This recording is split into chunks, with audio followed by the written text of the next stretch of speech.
Well, hello, everyone, and welcome to my channel.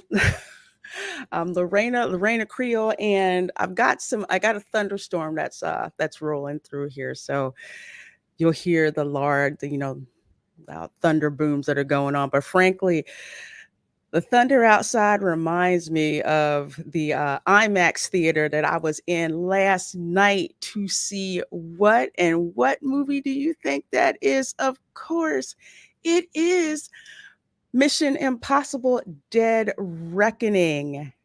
100% went to see this film last night in IMAX for the fan preview event and spent my own money. Okay, number one, spent my own hard earned money to go and see the film.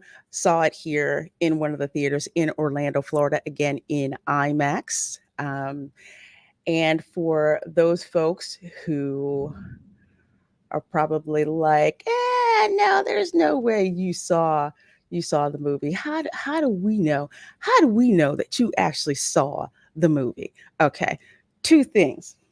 Number one, when you see it in IMAX, at least when I went, and I got to give a shout out to Steel Leg History for telling me about this, you get a Tom Cruise Mission Impossible Part 1 Dead Reckoning limited edition print.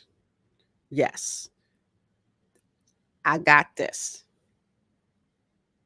At the end of my showing, they were like, please go to guest services and pick up one of these. So not only did we get the poster, okay, number one, not only did we get the poster, but wait, there's more. Absolutely, Lobster 11. I got the receipts because, people be like, you didn't really see the movie. You didn't really see the movie. Yes, I did, honey. I did indeed see the movie. Also, got an IMF Mission Impossible Force pin. Yes, for Dead Reckoning. Got that in the theater as well. So I can have my IMF agent pin, but concealed because, people not supposed to know about us. So, yes, got a poster, got an IMF pin. People were more than happy to go out and find out that we could get these things because they didn't have them before the showing. There was only one showing for the fan preview night. So I guess they had all of that for the super fans who were going the first evening. And I'm gonna tell you right now, that theater was packed, packed. The only row that you could see to get in was the ones way up front. We were like this, looking at it. No, that place was absolutely freaking packed. This is for an IMAX movie. Hey, Broku. Rub it in, rub it in. just letting you know my credibility about seeing this film. Good to see you, Brogu. And Maverick Pillman's Pilgrim says, if you wear that, random payphones be ringing. Noah Pelko says, yep, now I'm jealous. Well, first of all, hello to you folks joining us. I will be giving non-spoiler review of this film for the first 30 minutes of the live stream. And then for the last 20 minutes or so, I will let you guys know spoilers. So first 30 minutes, we are in a spoiler-free zone. I will give you plenty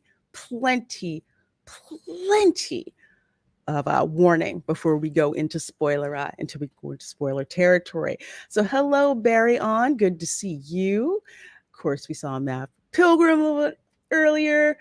We got Space Dave 2000. Hello, bonjour. Well, hello. Good to see you. And Brogu's like, hi, Lorena Creole. Nice to be here. Well, glad to have you here. Got my tickets for Friday. Gonna have to Matrix bullet time spoilers for a couple more days. Yeah, you are. This is one of those movies where I don't know, people are gonna be dropping spoilers probably left and right. I mean, it's an absolutely awesome flick.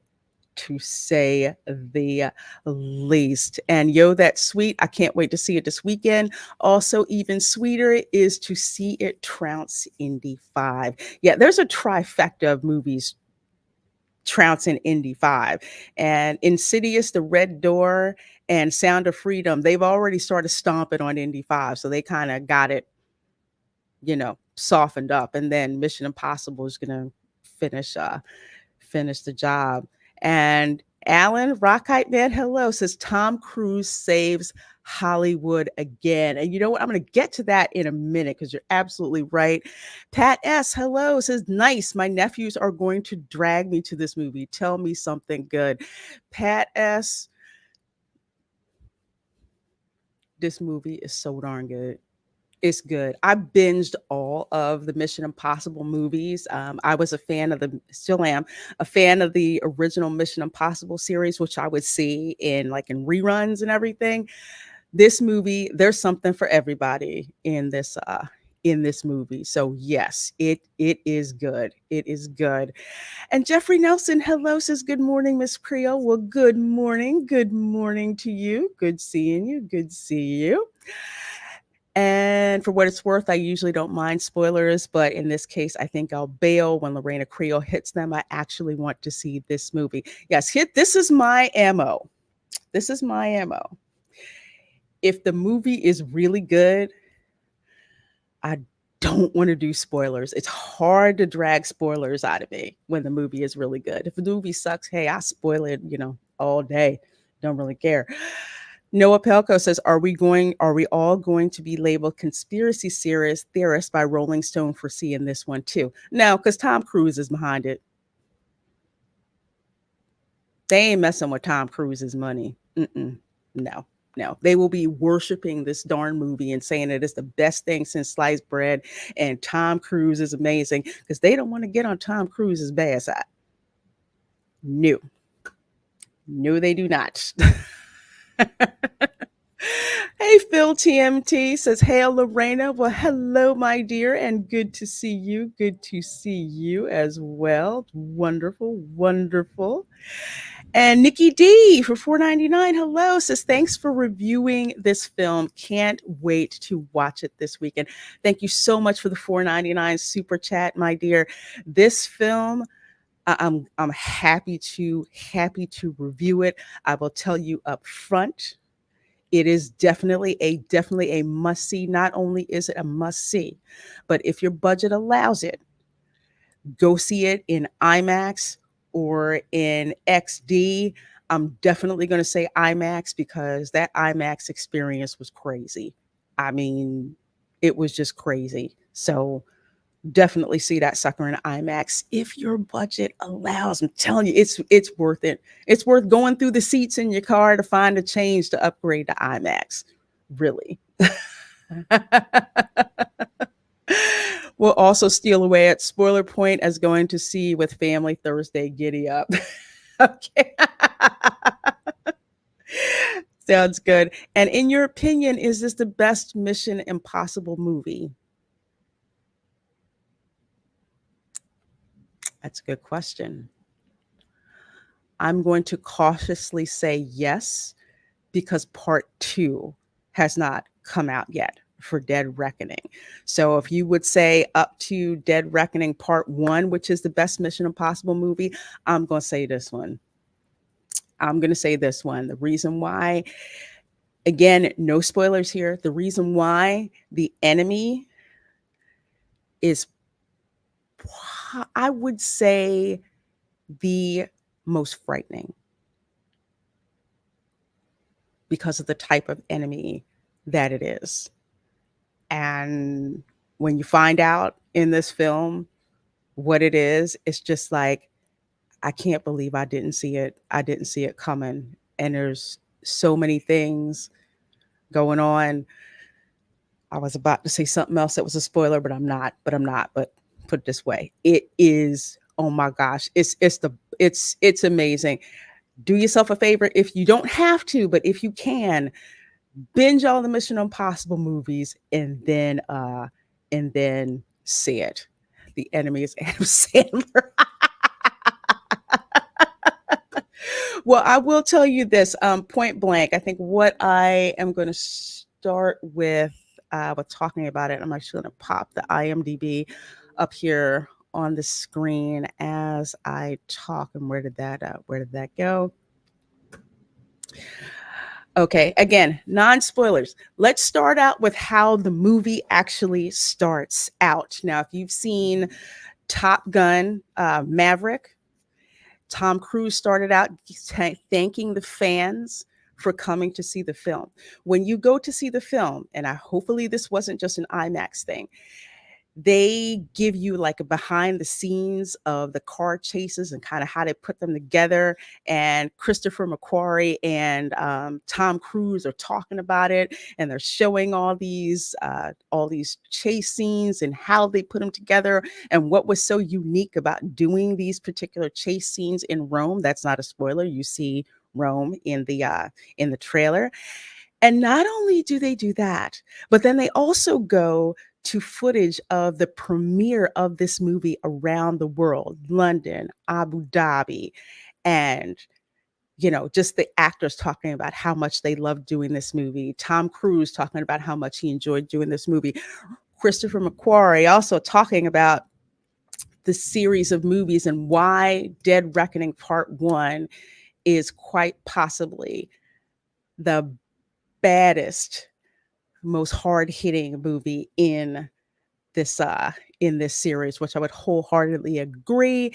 And then you have Christopher McQuarrie and Tom Cruise yet again thanking the fans, thanking you for coming to this movie, spending your money to be in the theater to see the film. So already that gratitude coming off, absolutely great. Absolutely great. Uh the other thing. Yes, the classical opening with Mission Impossible. If you were not familiar with it, actually, I'll back up a little bit. Not a spoiler, but a context setter. If you have ever seen The Hunt for Red October, you will see a lot of callbacks to that particular movie. Classic Tom Clancy thriller, A Hunt for Red October, one of the best action movies out there. That whole scene setting things up is it's hard to describe. It's just, I would say, The Hunt for Red October on steroids. And the way it's masterfully acted, the suspense, everything. You're just hooked there from like, oh my God, I can't believe what I just saw. Did I see what I think I saw? And then of course, the mission, should you choose to accept it. It is just one of those missions that it's just like, how is Ethan Hunt going to handle this? And then you go on from there. Trying to think. Let's see. So we did that. Haley Atwell, her character is very interesting. How they bring her in. Haley Atwell, she's over here to the right. I think I'm blanking on her names. I'm so bad with it. Her name is Grace. Okay. And I want to say Grace is almost like bringing the audience into this, whether you've never seen it before or whether you have seen it before. I'm going to say that character is the one that you're going to identify with. And again, done masterfully from the point of view. So I'd never heard of Haley Atwell before, but her scenes with her and Tom Cruise, top notch. They're absolutely fabulous. Let's see, they introduced the baddie, and I can say that because he is in the trailer. Isai Morales, also known, well, let's just say his character is in this film. He gives an amazing performance. I'm a fan of Isai Morales, his work anyway. It's freaking awesome. He's in that. Of course, Luther. You got Luther, played by Ving Rhames. You've got Simon Pegg, of course, is Benji. Again, this whole crew, they have aged, but you know, they're still at the top of their game, and they show you just how deep Luther's skills are, and just how talented Benji is in the film. So let's see. There's that. There's that. Again, lots of surprises through this film that they have going on. You're going to see some folks you hadn't expected to see, and some folks that will show up, and you're just like, oh my god, what? Why are you here? Why are you here? Why are you here?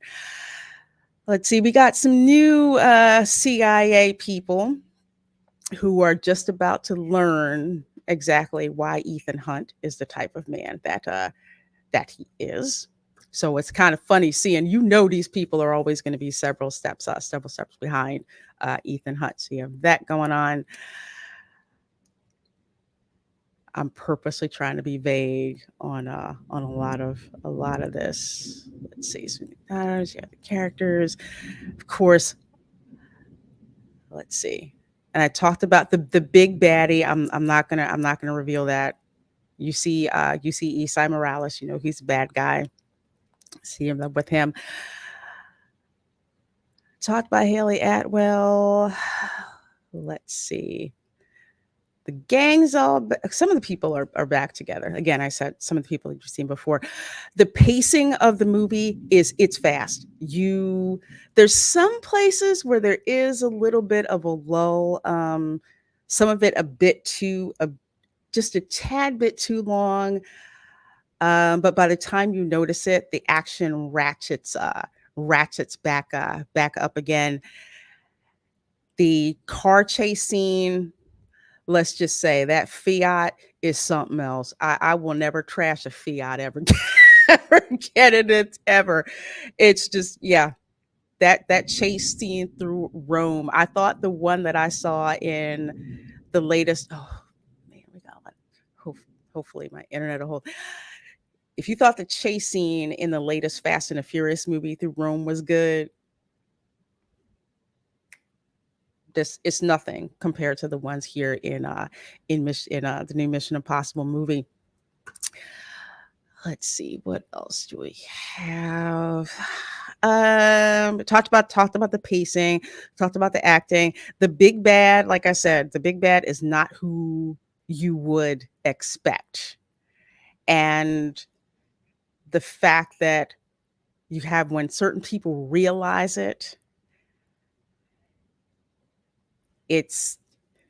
it's hard to describe. Let's put it this way.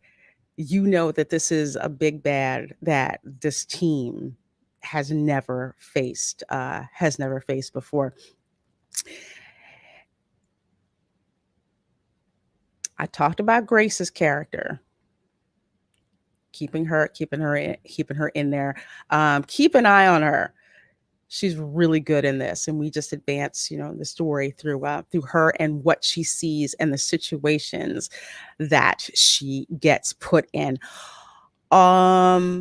Yes, crazy ass stunts from Tom Cruise. This is what we know about when to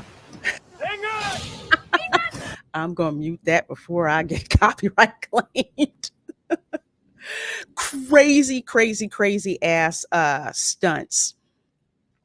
The one that you see in the end of the trailer, where you see Tom Cruise going over that like ledge with the motorcycle, people in the movie theater were like, oh my god, oh my. In IMAX, man, it felt like you were falling down along with him.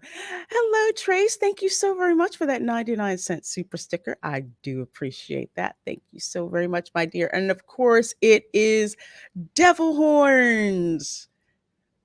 Devil Horns, super sticker with devil horns. Thank you so very much for that. Appreciate that. Let's see, what else can I say? Oh, all right. To kind of wrap it up before I get back to some of your comments. For non spoilers, this scene here, you see there on the train,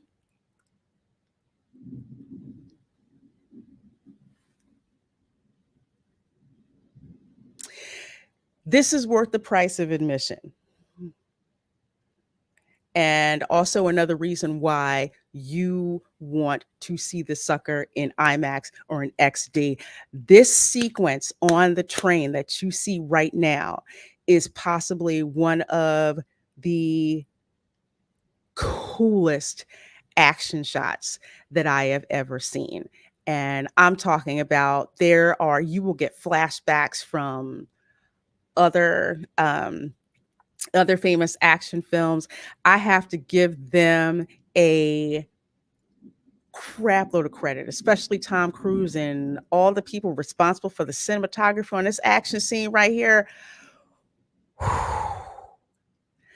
I will talk about it more in the spoiler section, but let me tell you, this is not what you think it is.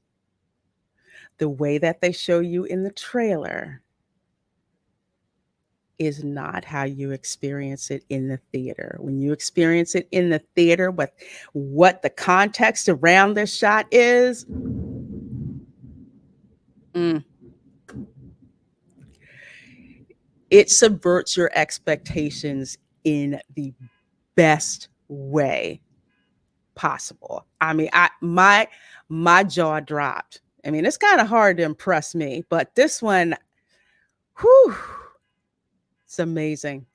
Yes, misdirection. Yes, complete and total misdirection in a good way. And I'm glad they did it because I was expecting one thing and I got something else. And absolutely, absolutely loved it. As for the runtime is 2 hours and 43 minutes. Pee before you go, because you will not want to move out of your seat. This pacing is so well overall for this film. If you're looking at your watch, like, please don't let this be over. What I only have, only 20 minutes left, only 10 minutes left. There's more. I want to see more. I want to see more.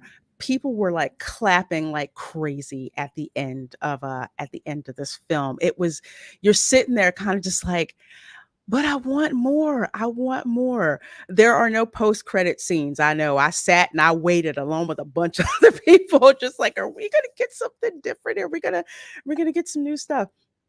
We're gonna get a spoiler scene. We're gonna get one at the end. Nope, no post-credit scene. Movie's all done.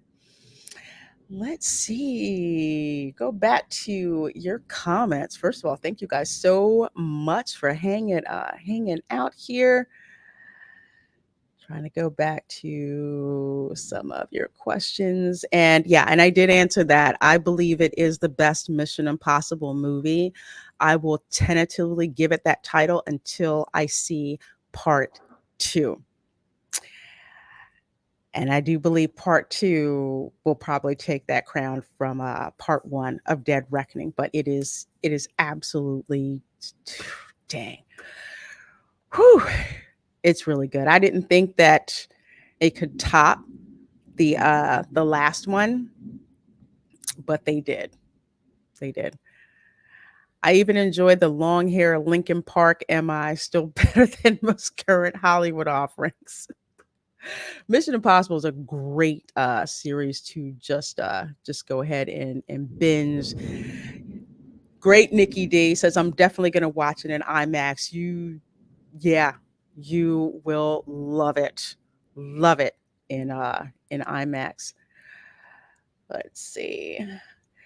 It feels like Tom Cruise is marketing for cinema in general, in addition to MI promotion. Yes, I would have to. I would have to agree. He's into, letting people know, hey, this is going to be a great cinematic experience, for you. And yeah, because his name is synonymous with a great cinema, experience. So that is smart on his part. I've seen him He got tickets for the Barbie movie and for the Oppenheimer movie, and he's had pictures on social media with him with the tickets, kind of saying, "Hey, this is great cinema to go out and watch to kind of get people to go watch something, for the genre of cinema in general." And we've kind of gotten away from, well, we say we, I shouldn't say we, I should say Hollywood, around that cinematic experience, putting things out there in the cinema for people to actually enjoy, not putting it out there to divide people. So Tom Cruise knows what he's doing, because Top Gun Maverick 2 made over $1 billion.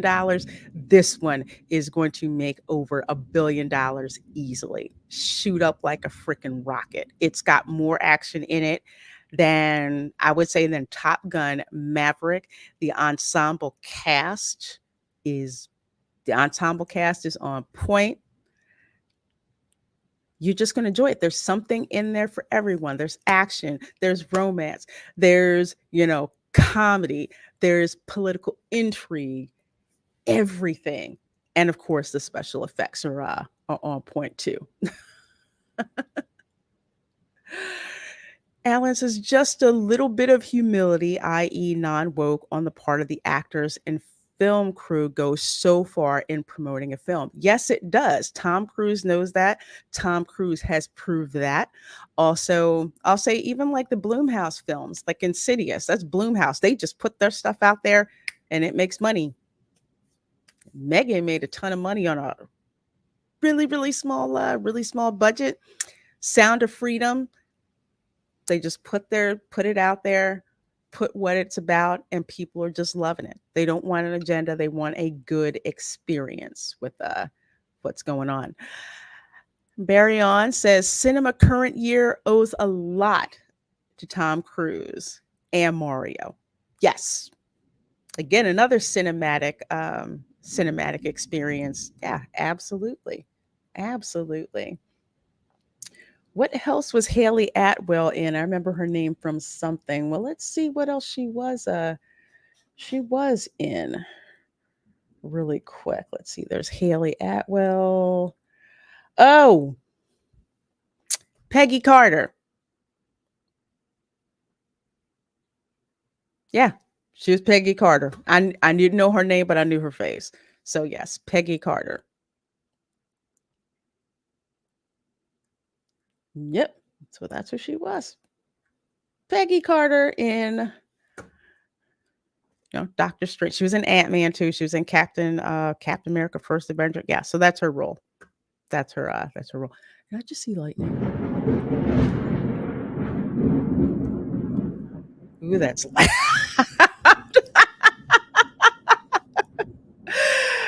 Oh, that's so loud. Oh my gosh. Let's see. Rebecca Ferguson is busy these days. She is also in Silo as well. Yes, I love Rebecca Ferguson. Um, I love her. She's amazing. Yes, she was in this film as well. Her character is became one of my favorites in this series. Let's see. Fiat, fix it again, Tony. Yeah. Trey says, I saw the first Mission Impossible in the theater years ago. It was an okay movie. I haven't watched the other MI movies. The MI movies aren't my cup of tea, the Reina Creole. I will say the first Mission Impossible movie, I was pissed off at that movie. I was pissed off because of what they did with Mr. Phelps. So I think I skipped the second Mission Impossible movie, and then I started back in with the third, then went back to watch the second and went on from there. So yeah, it's okay. It's not for everybody. It's not for everybody, but it's definitely a fun watch. So no worries, my dear. No worries, my dear. Lobster 11 says Fiat and Chrysler has got to be one of the worst marriages in automotive history. Made poop car even more poop. Oh, let's see. My God, that thunder was as clear as a bell on your string. Yeah, we get really bad thunderstorms here in Florida. So we don't even really blink when it's a thunderstorm. Uh we usually get upset when the AC or the AC goes off and the fan stops running. So we have these thunderstorms that come by and go by really fast, but they are loud. So that's what happens. Did the movie seem long or because it was great action it flew by? Because it was great action, the time flew by. When there wasn't a whole lot of action on screen, you had the exposition that was going on, and I'll talk about it a bit more in the spoiler review part. But it's like you would see clues from other films, and there was productive discussion. When I say that, I mean it advances the plot with dialogue instead of action at that time, and it's all necessary. It's all good stuff. It's so juicy. It is so absolutely juicy.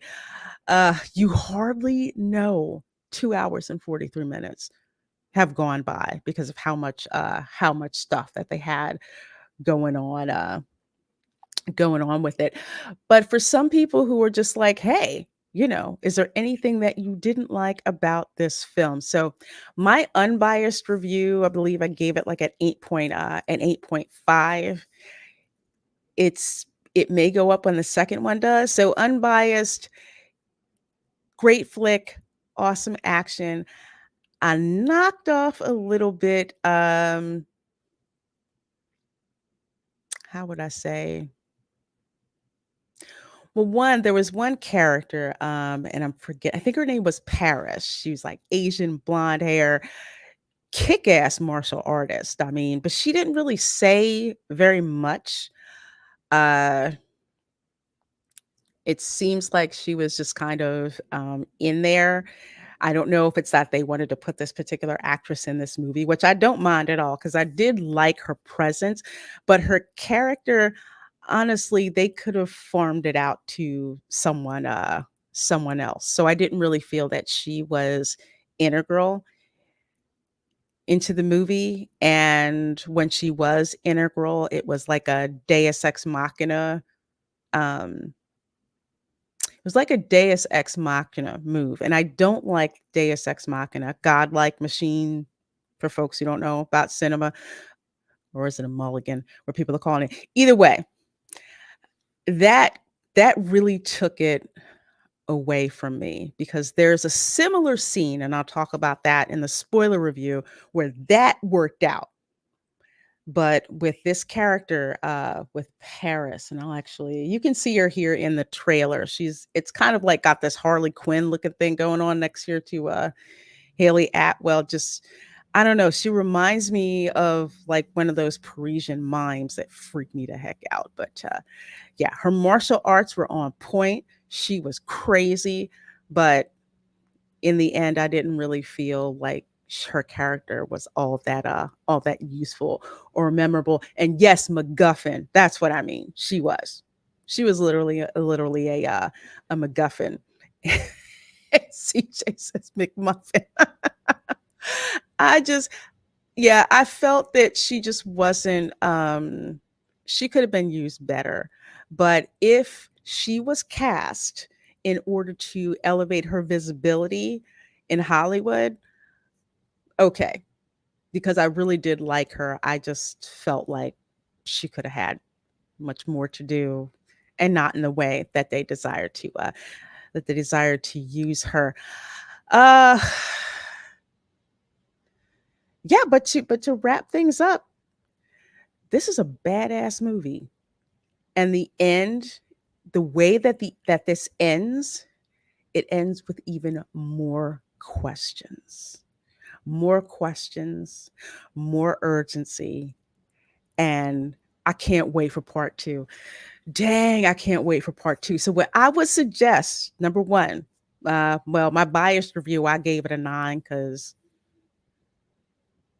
technology-wise, It's amazing. And just for the big bad that they introduced, yeah, they had to get extra points for that. So again, definitely see this film. Go see it before people start dropping spoilers like crazy. See it in IMAX or the best viewing experience that you can see it in. It is more than well worth your money. And after seeing it, to tide you over until part two gets released, I think part two gets released next year. Go back and watch all the other Mission Impossible movies because you will need to pay attention to the timeline with what happened up to this point in time. So for those who, even for those who are familiar with watching all the movies, trust me, this movie will make you go back and say, I need to go back because I missed stuff. I know I missed stuff. You definitely want to check that out. Hey, Mike has bad knees says, hey, Lorena, definitely going to check it out. Hey, Mike has bad knees. Well, yes, you definitely should. And for those of you who were channel members, I dropped you guys an out of the theater review, non-spoiler, as soon as I got done watching the movie. So for channel members, you get that perk. And when I get out the movie, I give you my non-spoiler review right then and there and put it up so you can see it before I do a live stream reviewing the film. For what it's worth, besides this flick, I'm looking forward to Dune 2 and I hope Rendezvous with Rama. Hold on one second. And CJ is right. See it before FNT spoils the heck out of it. All bets are off when FNT starts spoiling it. And trust me, they are going to spoil the heck out of this flick. I know Az saw it. He got to see, of course, he was over in the UK, so he got to see it a couple hours before I did. He is all about this movie, and it is so worth it. It's FNT is going to be something to watch on Friday, so see it before that happens. For what it's worth, yes, I am looking forward to Dune 2. It looks absolutely, absolutely freaking amazing in the theater. So I cannot wait to see Dune 2. And I can't wait to see Barbie because I'm actually going to see that next week. Barbie and Oppenheimer. So it's going to be a Barbieheimer. So, any other questions about the movie before I start moving into spoiler territory? Because I want to answer your questions before I move into spoiler territory. Hey, Bosco. Hey, Guy Scar, how you doing? Says, hola, hola, mi hermano. ¿Cómo estás? Good to see you. Good to see you, my dear. So, yes, Tom Cruise does it again. Go see this movie before Friday, before all your friends start dropping all the spoilers. Because you want to get to it before they do. So, folks, I am going to go into spoiler territory. You did say any questions, not smart questions. No, I just said any questions. Any questions? Or is that in the spoiler half? Yeah, CJ.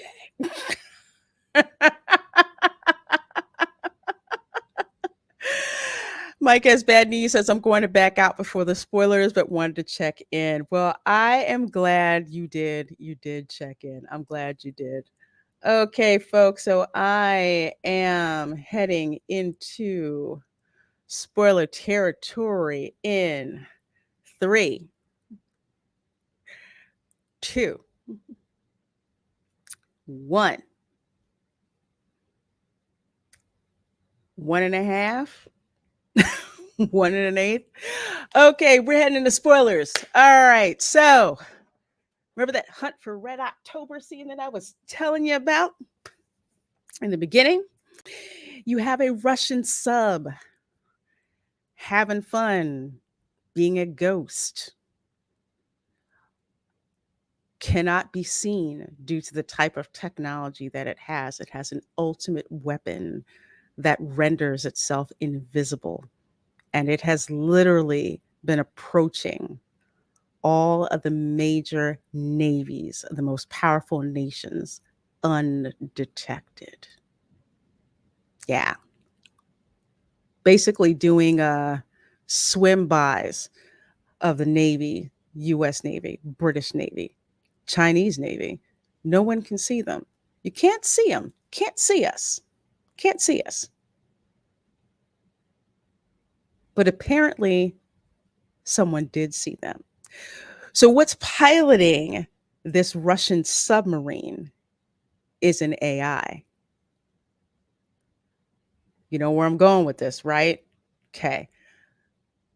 Submarine is basically being piloted by Skynet in a way. We'll call it, let's say, we'll call it Skynet 3.0. All right. Which renders it invisible. There are keys. Again, you know how like the Russian, the missile launch sequence, you got two keys. Psh, psh. Okay, this is a key. They connect together. Boom, put it in there, activates the AI. Well, the AI decided to become self-aware, starts playing games with the crew, telling them that there's an enemy ship out there shooting torpedoes in its direction. I mean, it was crazy. All of a sudden, they're getting ready for detonation, and nothing happens. It's like, why is it nothing? Why is it nothing happens? I mean, they're braced for impact and everything, and they're like, it's gone. Like, oh, okay, shut everything down, shut it down, shut it down, shut it down. So they shut it down. But guess what? Comes back. Tells them that there is a torpedo headed their way. They're like, but it wasn't there before. They're like, no, this is real. So the AI became aware and basically took out the darn sub. Yeah. Skynet, that's 4.0. We'll call it 3.0, pretty much. It became aware and took out that sub. And this AI is hell bent on world domination. It has patched into every intelligence asset in the world and started out, you know, being used to try and control social media, but it got out of hand. And Ethan's mission, should he choose to accept it, is to find those two keys and find out exactly what it is that key unlocks. And to throw something else in there, Ethan's life before he got recruited to the IMF, the reason why he was given the quote unquote choice to join the IMF, there's a man named Gabriel from his past who he probably wants to kill the most in the world. Thought this dude was dead. Guess what? He ain't dead. He's back. And not only is he back, but Gabriel is the entity's lieutenant.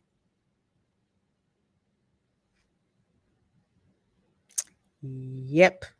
So you got all that going on. Everybody wants this key. So Ethan's got to get his crew together to go and hunt down this particular key. That is the whole entire objective, is to get that key, and not only to get that key, but to prevent that key from being used. And they have to deal with the AI who knows everything, that is everywhere and nowhere at the same time. And it is, oh God, it's crazy. Hashtag Team AI. Welcome to our future rulers of Earth. Remember, I have always been a friend. Hey, how you doing, Lance? Says, hey, Beanie, going to see this Sunday, so popping in to say hi. Hello, hello, hello.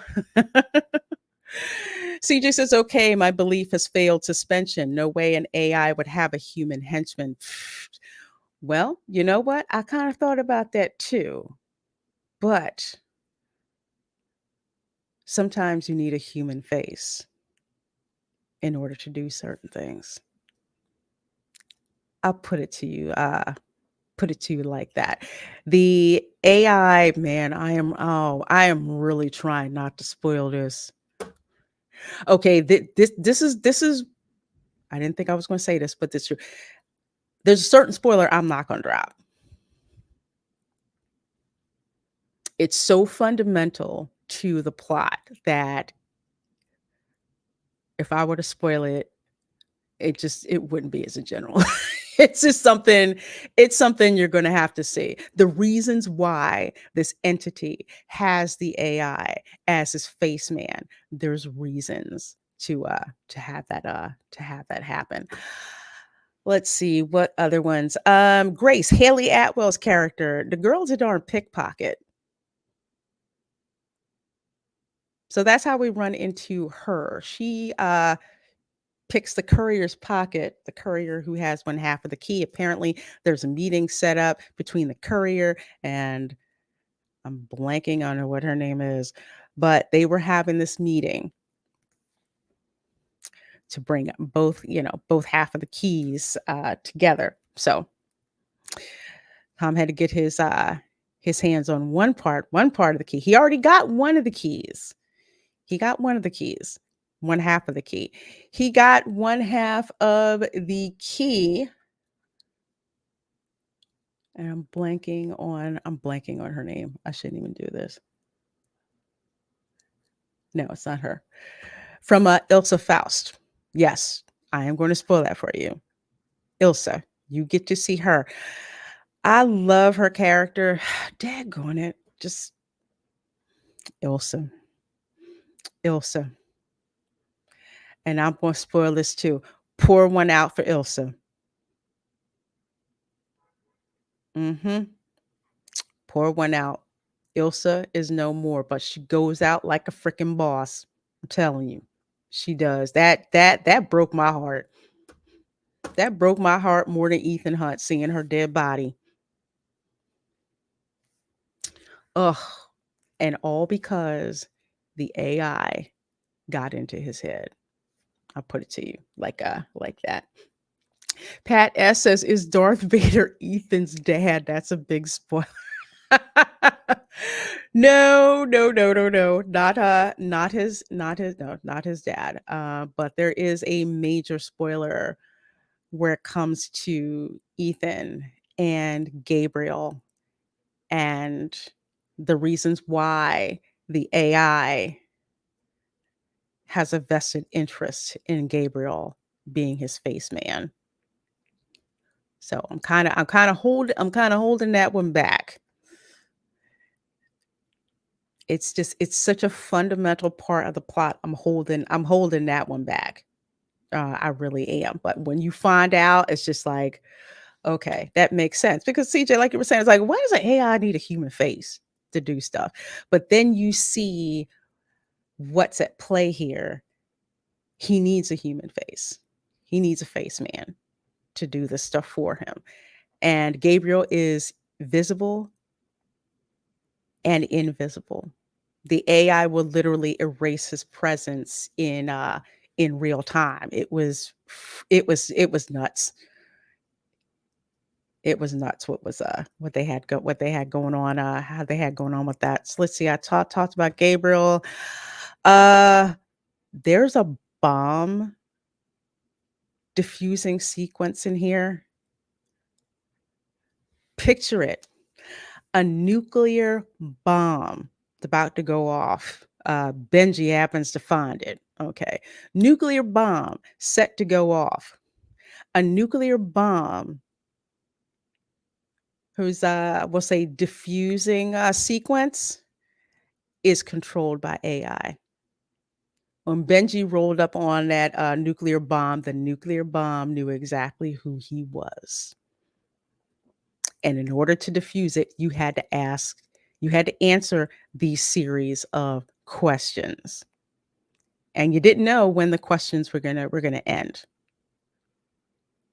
So that bomb diffusing sequence, there's so much that was going on with this sequence at the airport between what Luther was doing, between what Ethan Hunt was doing, trying to keep Grace in his sights as she picked one dude's pocket for the key, and then turns out she picked his pocket for the key, and boom, gone.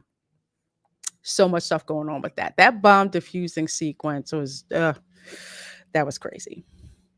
That was crazy. Mm, mm, mm. Well, that's a really stupid AI knows it's Ethan and still diffuse. No, it wasn't Ethan. Ethan didn't diffuse it. No, it was Benji's job to diffuse it. And it literally, let's put it this way, it was what you would call like I guess like a phishing email to gather human intelligence is pretty much what it did. It was weird. It was weird, but it was cool at the same time. Let's see. Oh yeah, apparently the head of the CIA now has a vested interest in getting the keys. So this whole scene right here is on the Orient Express, which I thought was cool. Orient Express, awesome. Awesome, awesome, awesome. So they had that was going on. What's the other thing that they had? I totally lost my train of thought there. That was kind of a mess. Let's see. Talked about the AI, talked about AI controlling stuff. Um, Amazing how they talk about the difference between everything digital and how our world is digital and everything's electronic communications that pretty much the AI can use, that they have had to go back to analog methods of trying to diffuse this thing. So in order to diffuse it, supposedly they have to find its original source code, which of course is on the submarine, the bottom of the Arctic. So you have that. Uh Runaway train at the end. So I was going to talk about this, the subverting the expectations and all of that. This train goes over the bridge. Bridge got blown up. The train's going over the edge. Ethan Hunt and Grace have to basically go from the front of the train to as far back the train as possible. And they're jumping from like car to car. It's almost like I'm probably dating myself when I see this. Kind of like the Poseidon Adventure where the ship is turned upside down. Okay, so you have the train hanging off the cliff, right? So the perspective isn't from you watching them go through. No, literally, like the camera is following them from the back, how they have to literally climb up this train. They have to go through the kitchen where it's full of like oil and gas and fire and stuff like that. They have to dodge a piano that's about to fall on them. You get so disoriented in a good way that you're basically able to literally be Grace and see just how crazy this is. So that whole scene, I don't think I took a breath doing that whole thing of what was going on. Perfectly, perfectly shot. By the time they got done with that part, finally, quote unquote, safe, audience erupted in just like claps. It was absolutely, absolutely, absolutely a trip. I loved it. This is something that if I was watching it on, like, say, physical media, and I would EFAP just that whole scene, because when you're watching it, you're thinking, "Oh, okay, you know what? Eh, one part of the train goes over, then they're gonna go and get into one car, and then that'll be it." No, that's not it. You basically got shown the work of what they have to do in order to get through there. The last thing that well, next to the last thing I'll talk about. Yeah, actually, the last thing we'll talk about. I kept talking about like the MacGuffin Deus Ex Machina moments. The one that did make sense because Ethan had to catch up with the train. You think he's going to catch up with the train when he's on the motorcycle? He doesn't. Not right away at all. His train gets sabotaged, of course, by Gabriel. So all it does is just keeps going. Literally, dude has to jump off of the motorcycle, parachute down, and you're wondering where the heck he is. And by the time Grace is about to get shot, because it turns out she's not the White Widow, then that's when Ethan Hunt comes parachuting in and actually saves her. Now, I'll give him that. But with Paris showing up at the end, because it looks like Tom Cruise is basically about to fall into the gorge. They're both going to die or whatever. Paris is the one that actually goes and pulls them up before, she dies from being stabbed by Gabriel. Yeah. I didn't like that particular MacGuffin. I'm just like, you could have gave it to somebody else. But the other one with Cruise basically parachuting through the darn train to save the day within milliseconds. Yeah. Yeah. I was cool with that. Cool with that. Uh let's see. Again, the ending, you got more questions than you have answers. I don't think Ethan knows that the director of the CIA was actually on that train. I don't think he knew. The other CIA agents did know.